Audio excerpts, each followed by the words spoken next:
It is July 3rd, Independence Day Eve. I'm with my good friend Worley, and we decided to come out to one of the state parks that covers the Great Salt Lake. Look at these shadows. But I wanted to talk with Worley. I like talking to Worley any day because he's up on current events, but he's such a history guy. But we're going to talk independence. Worley grew up in Pennsylvania. So state history year in grade school is 4th grade, right? And I learned California state history then, but Worley back in Pennsylvania. What did you learn in 4th grade? So I remember 4th grade, we had a lot of typical courses, or we had one course, right, which was your history course. But at that time, it was more of like a world history. However, we did cover American Revolution. Now, did you go on field trips with that? Oh, all the time. Yeah, all I bet. Time. So it was pretty cool, especially going up in Pennsylvania.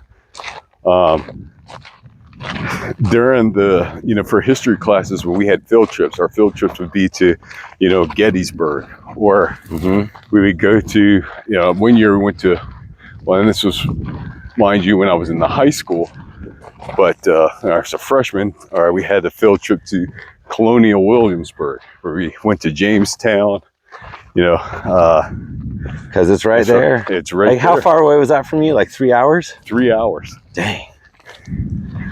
So where I grew up, especially, was a lot of in the area of Pennsylvania. So we're talking about Harrisburg, and we had a lot of, American Revolutionary history, but even 7 Years' War, or what we call, the French and Indian War. Oh, yeah. History. Because that was more on the interior side of things. Yeah. You would have had that. Let's see. Let's try to navigate this down. And a lot of people don't realize that that was a big precursor to the Revolutionary War. Yeah. What was happening there? That it was. My understanding is the colonists, one of their big desires was to move more interior west of the Appalachians into that Pennsylvania, Ohio, Indiana, Tennessee, all of that between the Appalachians and Mississippi. But the Crown had reserved those lands for the Native American tribes. Is that correct? That is. Now, I have to go back. So this is what I recall from, especially from my history courses. I apologize right now if I butcher some names and so forth. That is the tradition. But one of the key things, so I would like to go back to before we even go on to like the 7 Years' War. Okay. Right. And eventually, culminate into American Revolution. It's good to look at what was going on with the colonies. Prior, especially when you look at, the late 1600s, so 17th century, and it's kind of a forgotten period for us. Yeah. But the 18th century as well, the events that were leading up to that war. So when we look at your early colonies, one of the things that we have to think about, and especially in the terms of when we look at our early colonists, we have to sort of, in a way, throw away this our idea that we have now of nationalism, right? That everybody was united and everybody was coming for a singular cause. No, these states were also different. Yes. I read one place that every single one of them had a different, basically, state religion. Yes. Because many of them were founded by religious groups. Yes. Although some were more an economic founding. Yes, in a way. But let's go back a little bit, right? Yeah. And Chris, I'm going to bring you back to your favorite topic, your favorite guys, the conquistadors. Oh, because I believe that's my California history, right? yeah, California history. So one of the first Europeans that were here were your Spaniards, especially, coming with the Columbian exchange, right? Christopher Columbus. But when Spain came over to the Americas, right, they settled a lot of regions. Okay, so especially your areas of South America, so your southeast, the Florida, right? Then you go to your Midwest, to Texas, also like Mexico, Texas, New Mexico, California. A huge area of the western states. Correct. But even Florida was part of that. And right. And so at that time, Spain was the dominant figure under the head of the Roman Catholic Church that had the conquest, the ages of the Great Conquest, right? Where Spain went all over the world and they colonized all over the world at that time. And so when we look at early America, we're familiar with the term, the New World, right? Right. So I want you to think of the New World as not just... Find a good one to sit on up there. Oh, yeah. Sorry, I don't want to interrupt you. You're on a roll. But to think of the New World as not, just, a place over in America. The New World was... It exists in a larger context. Continent. Yeah. Because not only was discovery of the Americas, right? But also there was a new discovery of land south of the Congo in the Africas. This is South true. Africa. And the colonization hadn't really taken root there. Like the English Empire at the time was just the American colonies and a couple Caribbean islands, a little bit up in Canada. And at the time, I think they had a few like little port cities in like India at the time, but But I believe the king and nobles in England called the groups that came over to America to the North American colonies, undesirables, or unproductives. They said we don't need them. Let them go. Oh yeah. And their biggest prized possessions in the American hemisphere was really Jamaica and Barbados because of their sugar plantations, right? But even before that. Okay, there's always a before. So you have the conquistadors who basically had dominion of all exploration in the world. But then you had an event in 1588, right?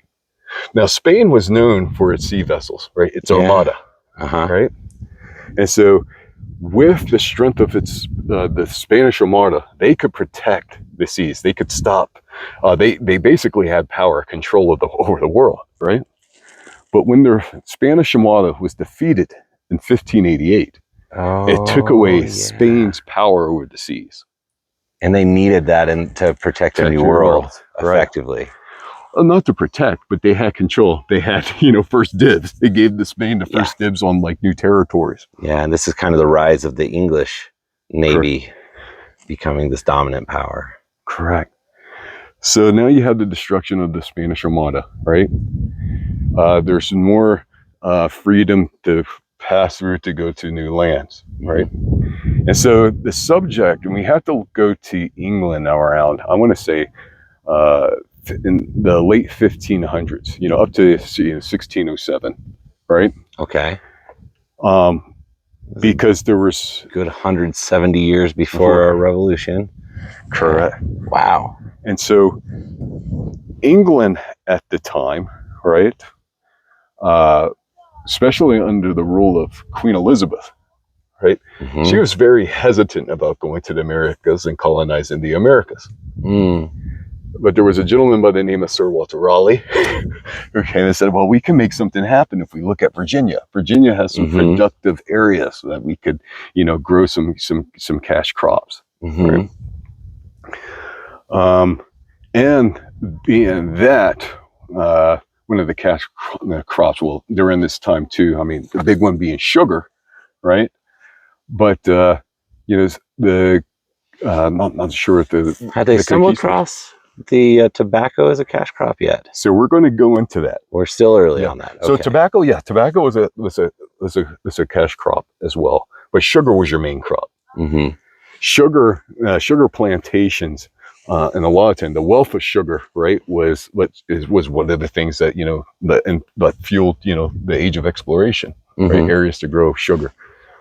But we look at Queen Elizabeth during this time, right? And we look at Sir Walter Raleigh and Sir Walter Raleigh, who visited the Americas, and you hear the story where he came to the Americas, named Virginia. When he reached Virginia, he named it under the Virgin Queen Elizabeth, right? Virginia, and so forth. That was like the first insight of England even coming over into the Americas, right? In 1607. Now, that's just one section. That's England, right? Right. But you had other colonies that really took advantage of coming over to the Americas. You had France. Yeah. That went into like the New Orleans, the Canada's area. They're on a couple sides. Yeah. And a lot of people don't realize that France had a ton of interior trading network with the natives. Yes. Native Americans with their beaver trade. Beaver trade. But they were all over the Caribbean as well. Yeah. And had a big outpost in New Orleans. Oh, yeah. But then even then you had Deutschland, or the Newfoundland and New Deutschland discovered. You're right. And New York is a Dutch settlement originally. Exactly. So you had all these different countries, right? All these different powers that were, settling each parts of the Americas. And during the time of Queen Elizabeth, you had two areas, right? You had Virginia, right? And then you had the Massachusetts Bay colonies, which came a little later. Yeah. Now, two different dynamics here, okay? So, and this is where I say you have to think of regionalism, different types of opinions, and so forth. Everybody was separate. There was no, like, one side over, like, one group trying to do this. They found it that way. How did they all come together? I mean, even at the time of the Declaration of Independence, they weren't fully together, but they were more together than there in the early 1600s. This is what happens. Okay. So, when you have, all these countries taking dibs on land, England taking a hold of, Virginia, and then you had the Puritans that came in, were part of, England coming into the Massachusetts Bay colonies, right? But they were outcasts, right? They're outlaw. Yeah. They were undesirable. Undesirable. Unproductive, whatever. But you had another undesirable camp, right? Which, this is when we go into Barbados, because Barbados is the Quakers who were in Barbados. They came in and went into Pennsylvania.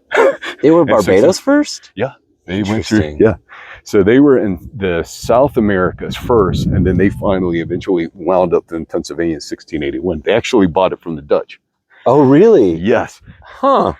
And so, but then you see the Quakers come in, they befriend the Lenni-Lenape they befriend the Lenni-Lenape tribes up in the area, the Cherokee, up in the Pennsylvania regions.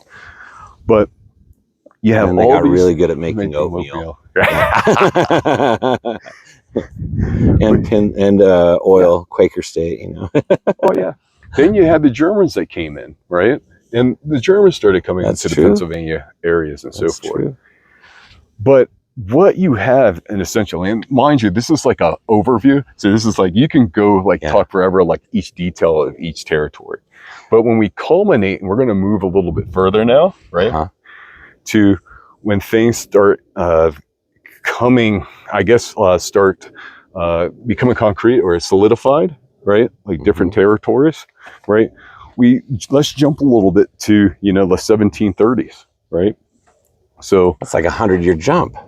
Right. So not really 1680s, to the 1730s, 1740s or so.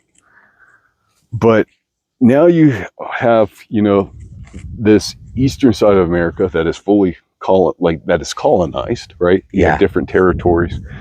But I think here, right, we have to take a break from the other areas owned by other countries, but we have to look at our English colonies at this time.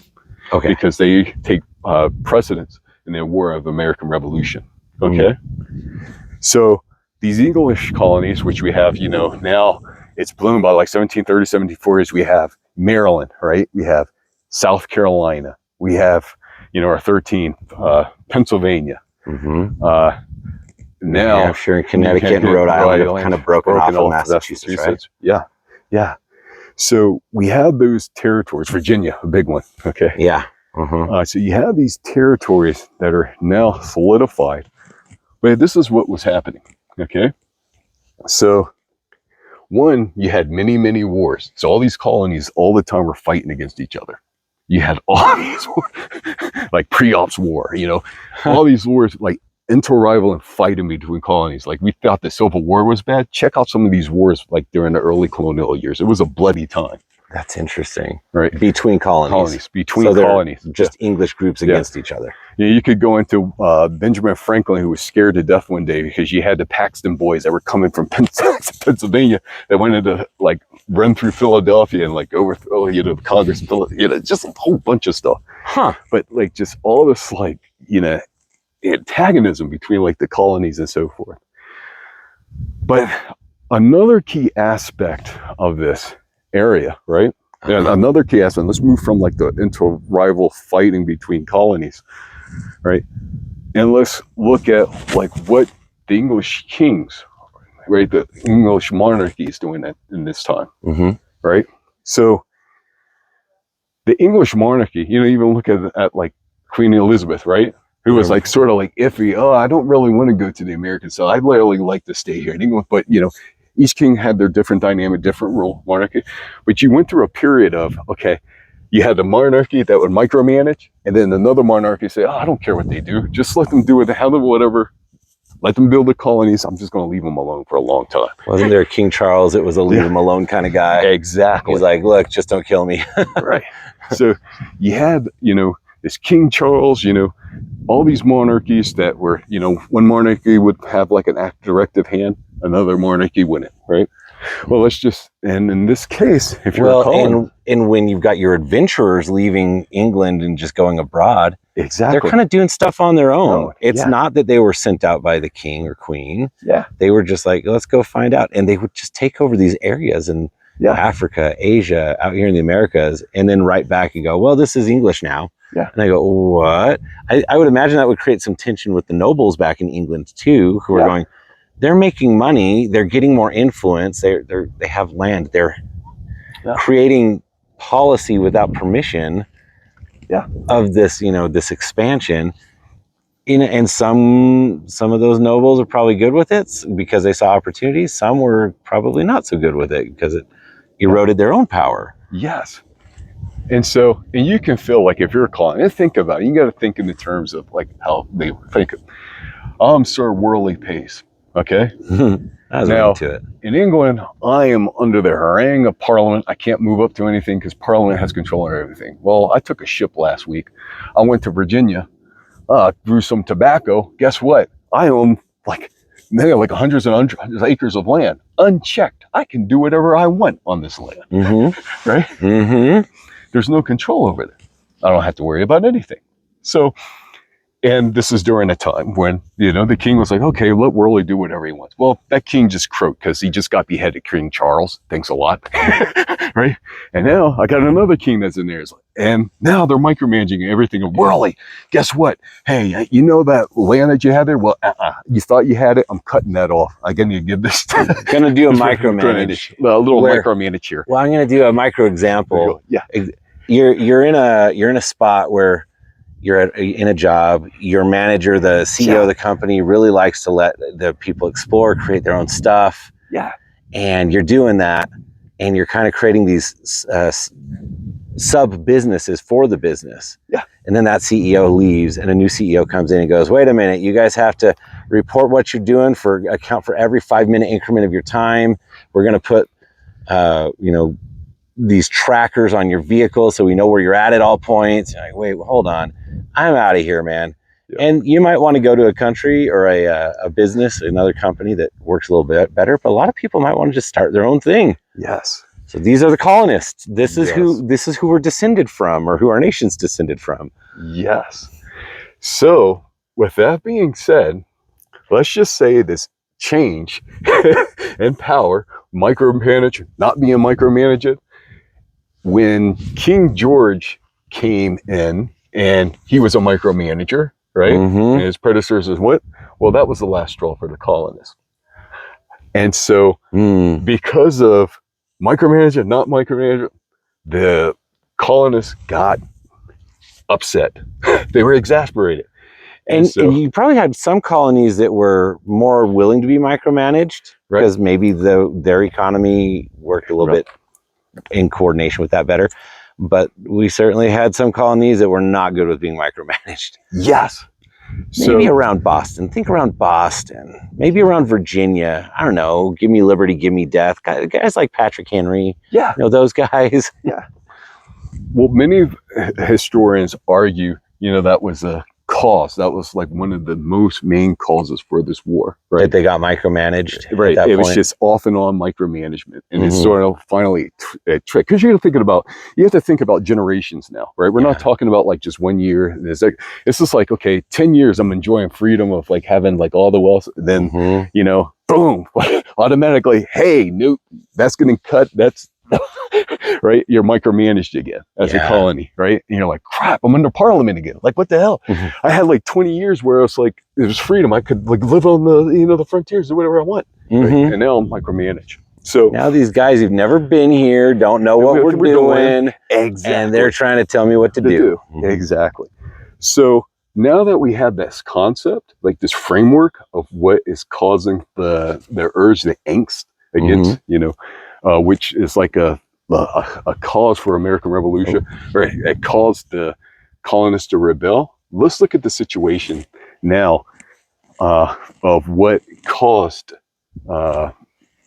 one of the things that caused King George to be a micromanager. Okay, although he was a micromanager, but really the micromanager. And so now we have to go to the year 1750. Okay. All right. A good 26 years before 1776. Gotcha.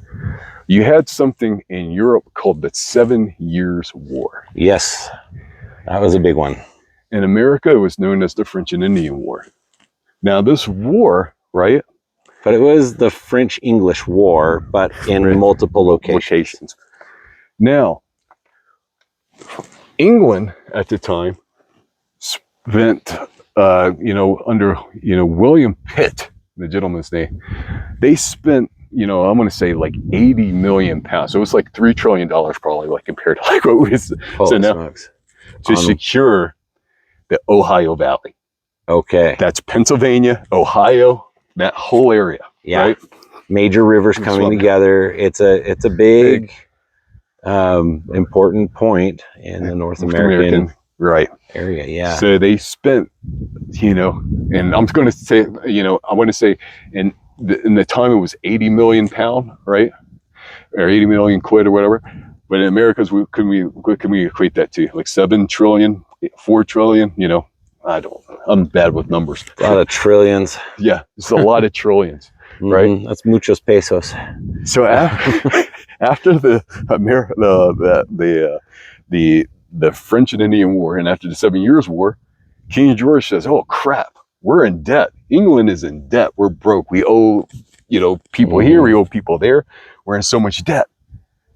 King George says, "Well, look, it's not lost. We have colonies. So let's go back and recoup our money from the colonies. We paid for this to secure this for you guys." Yeah. So we're going to implement taxes to help pay to recuperate that funds. What an idiot. Didn't he know Americans? Yeah. To secure this valley, right? And so when you have this turn of events, right, where it's, recouping taxes, right? And then obviously you have a lot of colonists who are, irate about this. And then we go into, like the Stamp Act, and the Boston Tea Party, which is the teas, right? Like, here's the funny, the story of the Boston Tea Party. Now, I'm not going to say the name because I want to butcher the tea. So here's a prime example of this. And this is the cool thing about exports, okay? And I want you to think of it like in our terms today. This is literally what happened. So you had this tea in Massachusetts, right? Which was, I don't know where it came from. I think it was from the Dutch. Was it an East India Trading Company, possibly? Probably, but it was a tea. It was a brand tea that the colonists loved, okay? Yeah. Now, For this tea, because it was a, what do you call it? An export from another, another country, right? Yeah. You know, King George said, well, I can't tax this because it's coming from Dutch. I don't know where it's from. I'm not going to say the name, but it's like from Dutch or somewhere, from another country. King George couldn't tax it, right? Mm-hmm. So what does he do? He says, well, guess what? I'm stopping this import of tea coming from this country because I can't get money off of it. We're going to send them the good old English fashion tea that everybody hated. The dirty brown water. The dirty brown water tea, right? And so the colonists were the like... DBT company. Yeah, the DBT, right? And so... I guess there's a W in there. Yeah. And so the colonists were irate about this, about this tea, that they had this tea coming, and basically because the crown could have taxed the other tea, that their favorite tea that they like to drink, they got this other tea, so they threw the tea in the water. It caused like an uproar. You don't want your stinky English tea. Yeah, you want the good Dutch stuff, or wherever it came from. Yeah. So you had so you have those situations, what we call the Boston Tea Party, right? So you have a lot of escalation, right? So let's move over and let's go into 1770, what is it, 1776, right? We had the shot heard around the world, and so forth, where the colonists would start fighting, which, we're talking about guerrilla warfare. Right? Yeah, this is like 1775. 1775, right? Correct. Because we're at war with England. Yeah. For a full year before we declare independence. Right. Washington's already leading an army after Concord and Lexington and Bunker Hill. Exactly. And he shows up, puts the General Knox shows up with the cannons they got from Fort Ticonderoga. Yeah. They put them on the heights. They drive the English out of the harbor. Yeah. That all happens before declaration. Not a lot of people remember that we're at war. Yeah. Now I want you to think about your militias, right? Mm-hmm. They're still not a unified group. No. Right? Everybody's fighting on different causes. So at this time, some historians may argue that say, hey, if you were a regular militia guy, right, you would probably call this a rich man's war because it's my landowner, right, who's really justified dictating the cause. I'm only going to war for him because he said, look, he'll bump my rent up or take a few months of rent off for if I go to war and fight. Is this how they were getting the militia out there? Is there kind of promising things like that? I wouldn't months say off the rent? Promise, but it was. So in a way, I wouldn't say, that's the exact, scenario, but what it was is you had a lot of your militia were a lot of, squatters or people who didn't own land, who paid their landlords, right? So there's a chance for them to get something. Yeah, it's a way to get money, right? Okay. And so a lot of people, especially unless you were like a commissioned officer, right? And if you were poor, you were going. A lot of times, even in the early revolution, you were a guerrilla. You're a guerrilla group. So as each militia had like a different faction, or a different area, just different reasons they were fighting for. But there was no central cause, right? Because the question was, okay, well, after this war, right? After, what happens, when England leaves, right? We just go back to normal. We're living a normal colony. That's, before 1776 or, during the Declaration of Independence, right? Mm-hmm. That's what it was for. People were still in the mindset of, hey, we had these little, fights and spats even before, back to what we were. Yeah. We were fighting with each other. Now we're just fighting against England instead of, Virginia fighting Maryland, right? Basically what happened in South America under Bolivar, under San Martin, when they had their movements. Venezuela, Colombia, Bolivia, I think Panama's in there, and Ecuador, they all break off at the same time under Simon Bolivar. Yeah. They didn't stay together. They just became separate states and have had plenty of feuds between them. So what is powerful here, and we'll jump now for sake of time to 1776, what was it, November, I believe? I don't know. It was, I believe it was, drafted and so forth in the winter months, and then finally was sent to like every, colony, each region, each copy of it. Mm-hmm. But what the Declaration of Independence actually did, and this is the magic of the whole thing, right? And the power behind it is you had all these people that did not know what they were fighting for. They were just in it because of like, hey, the landlord has me here. You know, I'm an indentured servant. You know, I'm here just fighting because of this, right?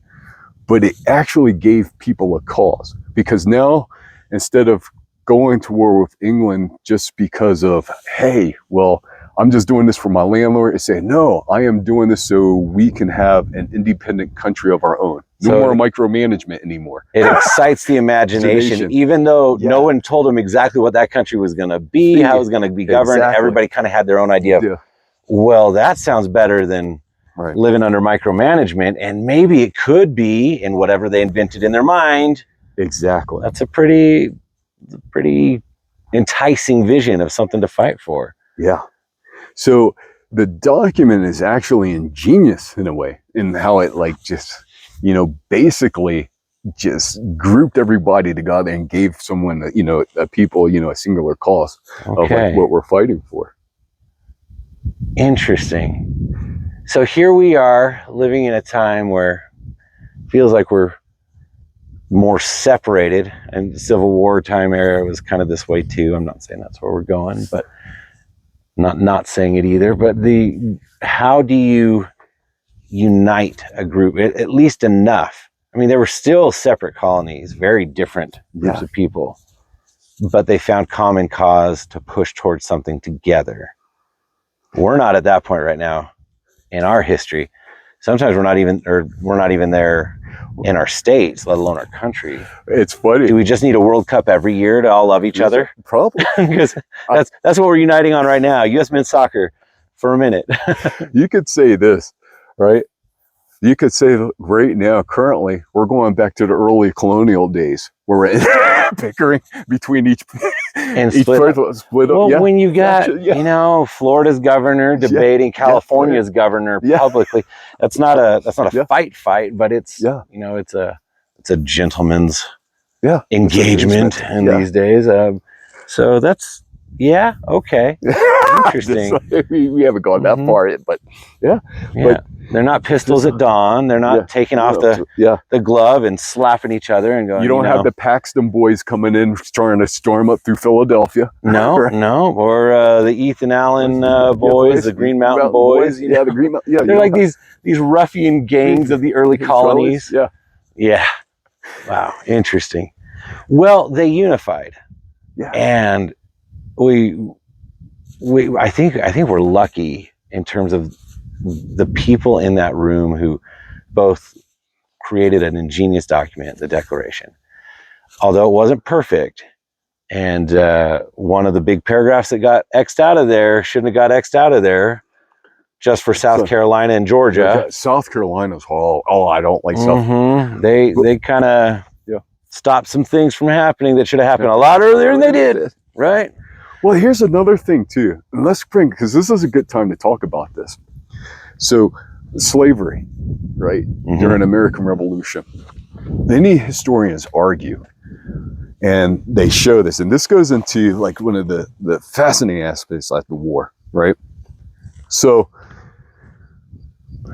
one of the arguments, like crucial argument historians argue, or I already said it, but one huge argument is that slavery was waning. All prior. How true is that argument? You would know better than me. I would say yes. It was waning, so it was shrinking down. It was on its way out. It was on its way out. Okay. So this is what was happening. So prior to American Revolution, right? You had cash crops. You had in South Carolina, you had like you grew indigo, you grew tobacco, right? All these crops, right? Now, during the war, and this is one of the bad things about war and diseases that come with it, like smallpox being one of the biggest one, right? All your cash crops got wiped out. Oh. So after the war, America, or the colonists, right? Americas, right? They were like, oh crap. Well, we have a country of our own. How are we going to make money now? We don't have any exports, right? Their own debts. Yeah. We have debts. I'm not living under mom and dad's budget anymore. Right. We don't have tobacco fields anymore or indigo fields in the South, right? They're all destroyed and all that, and we have nothing. And so here you have in 1781 or 1791, you had the introduction of another horrible crop by the name of cotton. And so, and how the Americans got the idea of cotton, because cotton was a very, very popular export around the world, but it was grown in India. Yeah, this wasn't an American naturally. Right. But they found out it could grow in the South. Right. So you had two forms of cotton. You had Greenland cotton and then Sealand cotton, right? Of course, everyone knows that. And one of the two crops, right? Well, one of them wasn't very lucrative. So I believe it was the Greenland cotton, which is the bad crop. You can grow that cotton everywhere. But Sealand cotton is the only cotton that could be grown in India just because of the climate, right? And the world loved that cotton. It's like the good Dutch tea versus the crappy brown water tea. Yeah, the English tea, right? That's right. And so, and the America says, well, hey, wait a second. Our southern areas like South Carolina, they are conducive to growing sea island cotton, that good cotton, and so forth. We have another crop that we can grow now. Now, who are we going to choose to pick this crop? Because it's very disturbing. You're going to get your fingers messed up. You got tobacco or cotton worms and all that stuff that bite you and all that. And so, well, we already have a slave population anyway. Let's have them do it. Now we just have to uptick it a little bit in the South. And this is what your southern regions are saying. Can I interject something here on the aristocrat idea of slavery that shocked me when I first learned it back in the Greek days with Plato, Aristotle, Socrates. They envisioned they almost had what they needed to make their own industrial revolution, but they didn't because they had slaves. Yeah. And they went, why do we need that? We have slaves to pick our stuff. Our job, our best use of our time is to be gentlemen who get to learn stuff and be scholars and not get our hands dirty. And as much as the early Americans, especially the upper class Americans, would have known Roman authors and Hebrew and Bible and English history, they very much would have known Greek history too. Yeah. At that time, and have the Greek authors. And those, I can see those Southern leaders going, well, it wasn't wrong for Aristotle and Plato and Socrates, and it's not gentlemanly for us. So let's do the aristocrat way that they envisioned and run it like Greece. Yeah. With city-states or like a lot of small, a confederacy of kingdoms and whatnot. Yeah. Southern oligarchies.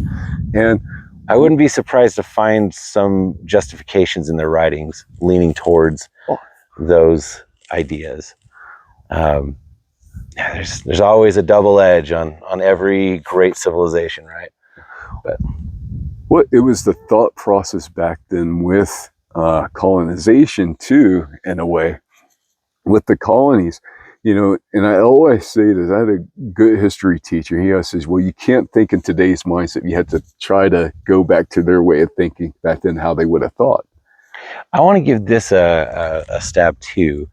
One historian that I really like said, every historical era, has a form of magic. Yeah. And for example, in the industrial age, it was machinery. Yeah. And so they explained the unexplainable in terms of industrial machinery.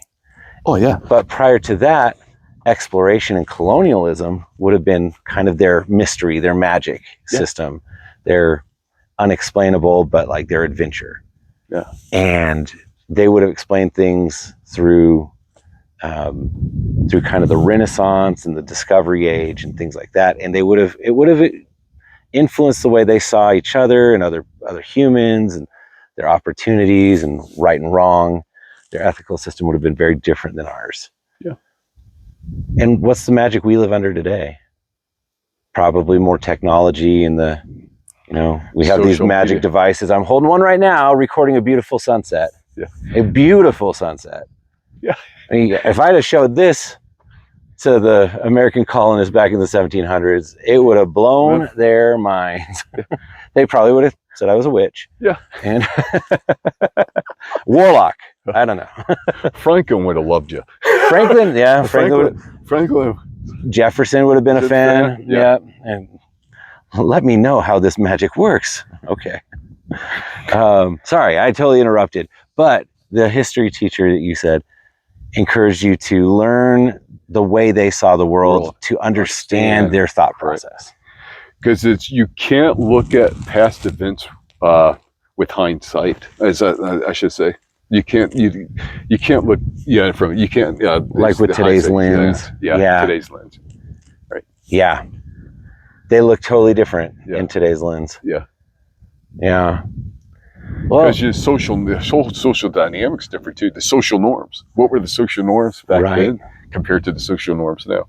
Well, and if you look at like biblical prophets, if you take what they saw in visions as true, in their best effort to describe them, they wouldn't have been able to describe today's machines and wars. Exactly. And so they described them as flying dragons, spitting fire, things like that. And who knows, but if you don't have the words to explain it, you don't have the words to explain it. Yeah. And I think today we don't actually have the words and mindset to explain the founding fathers and their mindset in that generation. Luckily, we do have their actual words and we can sort of get to it. So that helped you see it differently. Yeah. That's a good teacher. Well, that's why, Thomas Jefferson, he's an enigma, right? Yes. And Sphinx. I believe it was a historian Bentley. I believe, don't quote me on this, but I believe it's Bentley. I'm going back in my old undergrad days, right? I'm writing that down. Who said, Worley said Bentley. Yeah. And I believe it was him. And he said, if you try to understand Thomas Jefferson, you would have to try to get through his mind through what is it quantity. He thought in formulas. I don't know if it's not quantum physics, but he thought in formulas, right? So if you were to, he had like a formula, right? So there was a question what is happiness, right? Well, Thomas Jefferson would put L plus M, divided by the equals this. But social math. That's a book that needs to be made. Yeah. Well, we kind of celebrate them, and our 4th of July is kind of a unified group. We'll go ahead and head back, I think, before we lose the light. Oh yeah. But but they were unified in a cause, but they were still very different people. Yeah. Wanting very different things. As we found out pretty quickly, under the first form of government, the Articles of Confederation. Yes. And then even after they formed the Constitution, they quickly formed into parties with very different visions of how the country should run. Oh yeah. Between the Federalists and the Anti-Federalists. Yeah. And so I'm glad you mentioned, because York, Pennsylvania is where the Articles of Confederation. Is that right? Yes. I'm thinking it was Philadelphia still, but no, they went down to York. Yep. Okay. Because at that time, Philadelphia was being taken by the English, so they had to run away from Philadelphia. So the came down to York, Pennsylvania. Were they written during the British occupation of Philadelphia during the Revolutionary War? Okay. Yep. And our armies camped outside in Valley Forge? Correct. Okay. But yeah, it's an interesting interesting times back then. But this is what you call that whole time frame, the 18th century, right? Especially the late. It's what you call the age. Historians call the Age of Revolution. Yeah. Yeah. There's many revolutions that happen. during that same time. And it's cool because some historians even argue that the American Revolution inspired other people to like the Haitian Revolution, or the French Revolution was a big one. Yeah. Yeah, resulted very differently. Yeah. Went to authoritarianism very, very quickly. Yeah. And the reign of terror and all. That's an interesting. I'm gonna try this path. Let's see what this does. I think we're better off that way. I think so. Did we come through? We came around that one. Oh, did we? Yep. Let's go. Yo. Let's use my explorer mind, my natural instincts. I'm a man. I can't be wrong. That's awesome. I'm not asking for directions. Yep, it is. I remember this role. So we got to come out another time and talk about tall tales and kind of myths and legends of America. But I was thinking the other day, a couple of my kids are, one of my kids was having the tall tale style taught to them in the English class a little while ago, and I thought, we got to make some new tall tales. I'm talking the old-timey Western day, like, oh, about 10 years ago, there's a fella around here named Pecos Bill. He could last a tornado. Oh, yeah. That's right. But one of the modern tall tales I'd like to create is the man who always knew where he was and never needed directions. Exactly.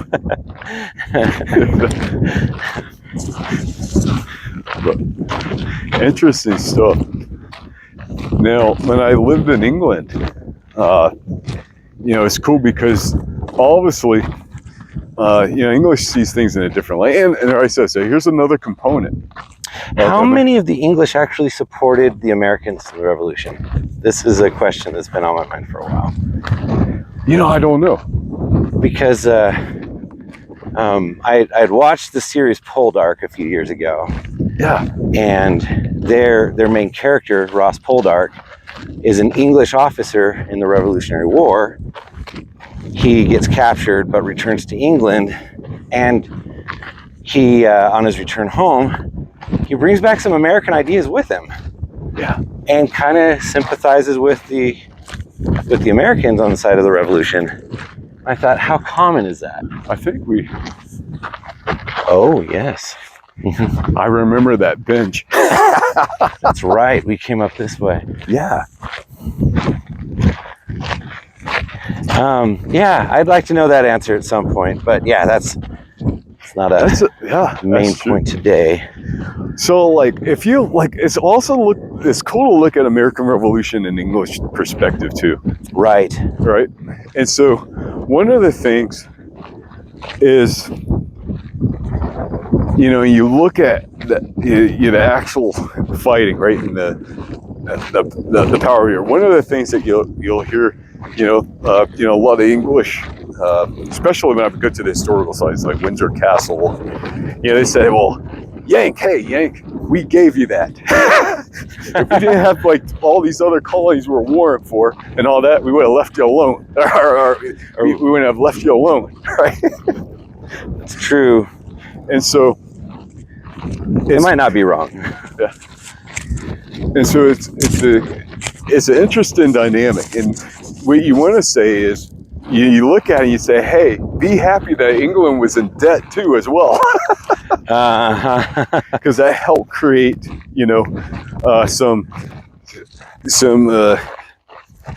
it created advantages. It's just like 1805, right?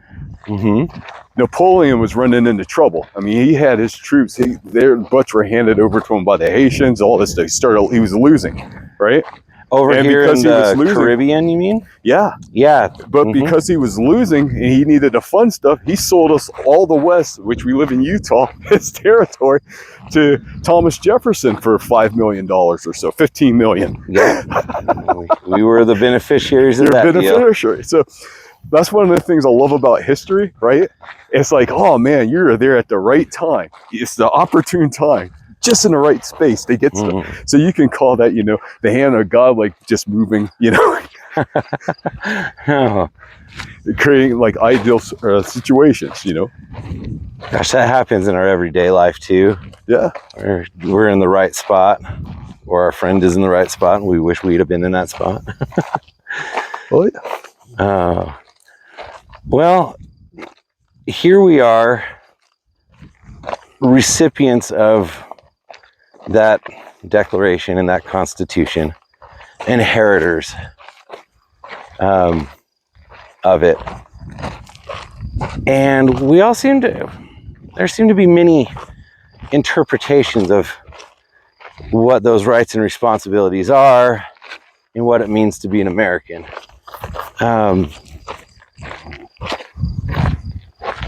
What do you see as something that can actually help us unify and agree on some things and not be at each other? Is that kind of anything that went on in your history training is kind of projecting into now, or did you just kind of leave it in the past and just for the history itself? So there's a lot of things. So I want to say there's a term I learned, especially in my undergrad years, when I was going through I was taking what you call like your logic classes, right? Okay. In which, in a way, logic and philosophy always goes into history. Hence, history turns into a philosophy if you want to go the PhD route, right? Okay. So, but there's this approach to coming into an argument, and I believe it's, if they haven't changed the terminology, but it's called the appeal to charity. And so that's when you come into every argument pretending, or this with an open mind and listening and trying to understand the other person's side of the argument, rather than just jump into a fence. But you're coming into an argument, you're listening, and you're trying to see why the other person values that side of the argument, how they're valuing and where they're coming from. And I think if people, came with that approach to, certain things within society, and it starts, small, maybe, there could be some more unison. Do you think a lot of us want the same thing, but we're calling it something else, or we're seeing it, interpreting it differently from each other? Honestly, what I think is where you are in life that can dictate like how you see stuff, right? Yeah. I mean, this point in my family life and career and having lived in a couple different states and a different country, it's a different lens. It's a different lens, right? And so it'll be even more different when I'm 80 and retired. Hopefully that can happen. Yeah. But I think just because of the different lens where you are in life, there's going to be different issues, different things that affect you, right? Yeah. And they're going to have a different impact on you. And so that really plays a lot into, how people, That's true. feel and come across. So I always say there's an impasse. There's always going to be an impasse. That's part of human nature. We're all different, and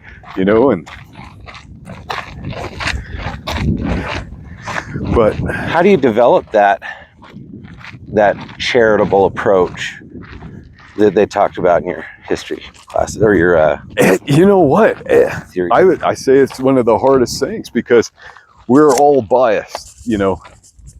We all have our bias and biasness and so forth, but learning how to, you would have to, I would say like one way you could do this, right, is like actively take parts and, come into discussions where people who you don't necessarily agree with, right? And then talk about those hard topics. But, but instead of yelling and rationing out, learn how to,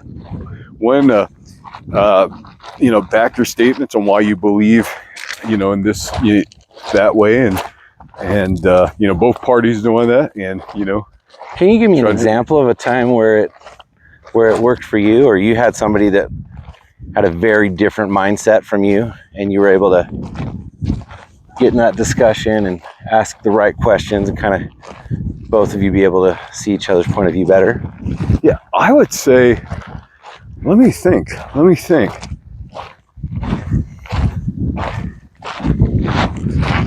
Now I have to go. Let's peek at this. It's hard to walk away from.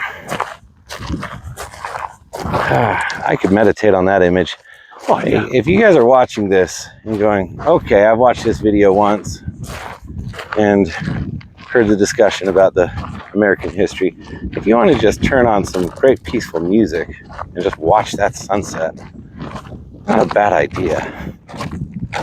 Anyways, sorry. Go on. You know what? I can't think of any because it's been so long. I know I have, and I would probably have to go back to like in school, like maybe like good old school debates. You know what it is? You've cultivated like such a kind of aura of wisdom about you. And so people just kind of come in and go, I don't know anymore. Worley, what do you think? Oh yeah, that sounds right. Well, who is it that was it Aristotle? No, it wasn't Aristotle. I know it was King, all right, Alexander the Great's mentor, right? Oh, which one was the mentor? I can't think of who. It wasn't Plato. It was either Plato. Socrates or Aristotle. It was one of them. Was it Diogenes? No, I thought it was Socrates. Anyways, yeah, I don't know, but he had one of the coolest statements, right? And it might have been, you know what? It might have been Aristotle. Okay, I'm not sure. I'm gonna have to look at this. We're made of learning again. I'm gonna have to do some research. But one Greek philosopher stated, "I know nothing." Oh, that sounds like and that's true wisdom. Knowing that you know nothing. Yeah, it's true wisdom. Yeah. So you come in with not just charity, but an openness to learn other things. Yeah. Not that you just take them for gospel truth. Yeah. But you're not. You know, I have definitely seen some very effective. They're not debaters. Conversationalists. Yeah. That come in fully engaged in the conversation, knowledgeable, but so open and inviting for the other opinion. And there's just this sense about them it's so inviting and warm that it's not argumentative, it's not contentious. Correct. You can just sense that they genuinely care about you, treat you respectfully and as an intelligent person. And they'll challenge some of your ideas, but in the right way. And kind of feed me some more on that. I don't know if I understand exactly where you're coming from there yet. Can you give me some more? Yeah, it's interesting seeing somebody get disarmed. Because so often we come into these discussions ready to, plant the flag of our belief and just, nope, I defend this. I'm ready to fight. I don't want to fight. Yeah. I want to talk. I want to learn. Yeah. I want to connect.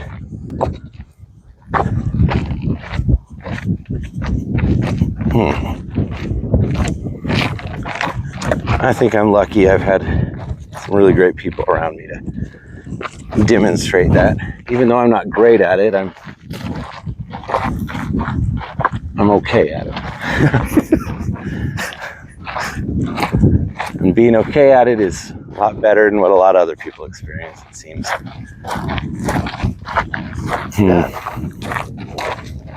You grew up in an awesome part of the country. How did you guys celebrate the 4th around Harrisburg and down? Did you get down to Philadelphia to celebrate down there at all? Not really too much Philadelphia. Well, I guess, I have. Like, Harrisburg, we always had the 4th of July, right? So we had like the fireworks and all that. But just being like in the middle of it all, like where, American Revolution happened and so forth, it was, it really takes effect. Like, especially one of the things that I miss that we have out there, you don't really have too much here, reenactors. Yes, that's true. Total random. Okay, y'all judge me if you want, but I love the Gilmore Girls TV series. And one of my favorite things about that town in Stars Hollow was the couple times they would do the reenactors. And they'd find every little thing they could to attach something to a contribution from the town of Stars Hollow to the Revolutionary War. And in one, they found that there was a prostitute that waylaid a general, an English general, and so they were late to a battle that they would have been very helpful for. And so they wanted to celebrate this iconic moment. And the girl who was supposed to portray the colonial prostitute got sick, and her boyfriend shows up in the dress instead. And he comes out and they're like, "What are you doing here, Kirk?" He goes, "Lulu got sick. I couldn't let the thing not happen." He goes, "Kirk, get out of here. You're in a dress and a wig." And Kirk shouts out, "Taylor, we're not supposed to be fighting. We're supposed to be making love." That's awesome. It's sorry, totally ridiculous. Yeah, we don't really have reenactors out here in the West, in any of the Western states, really, do we?